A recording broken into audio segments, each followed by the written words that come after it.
Hi everybody, I'm Athanasios Panagiotopoulos. Today is May the 13th, 2013, and I'm making this video from Bern, Switzerland, where I currently stay. The concept of these videos, as you will see later on, is to show a few things about a computer that is a very clever idea. It costs only 35 euros, only the computer, the board, and it weighs only 45 grams, and it has all the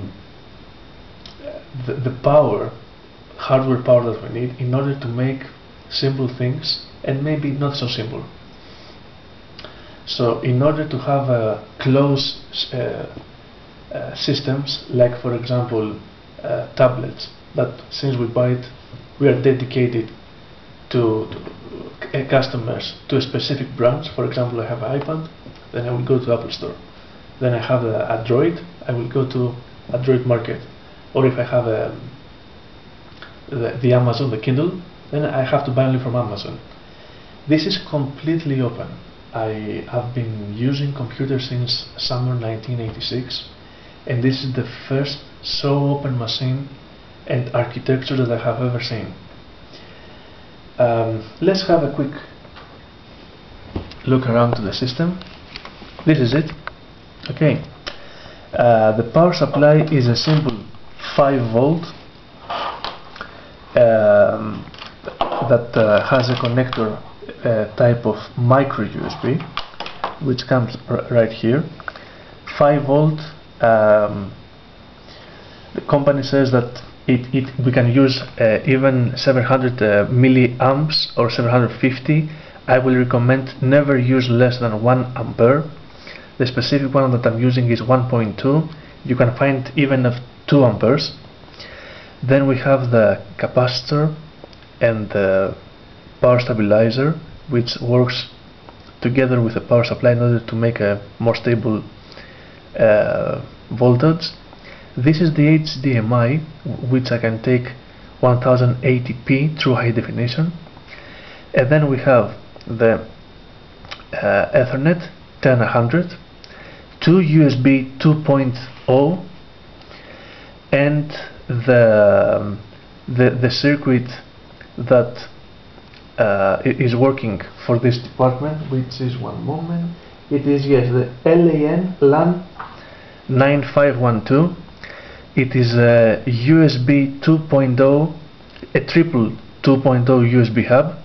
In this case we have 2 USBs, and this is a USB to Ethernet. Okay, we're talking about USB 2.0, that means 480 megabit per second. Thus we have the 10100. It was impossible to have a gigabit Ethernet. Then we have audio out, video, GPIO, general purpose input output, where you can put motors or you infrared receivers, you name it, whatever. Then it is the SD flash, sorry.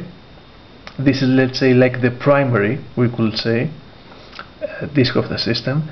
When it boots, it reads from here everything, the first parameters, the OS, and then of course we can have extras like in USB 2, like other disks and whatever. Last but not least, the SoC, system on chip, which is the CPU, the graphics GPU, and 512 megabytes RAM. This is the RAM, everything, and the CPU and the graphics card, all in one system without any fan. As you can see, this is actually the PC, the personal computer, without fan, without cooler, without anything.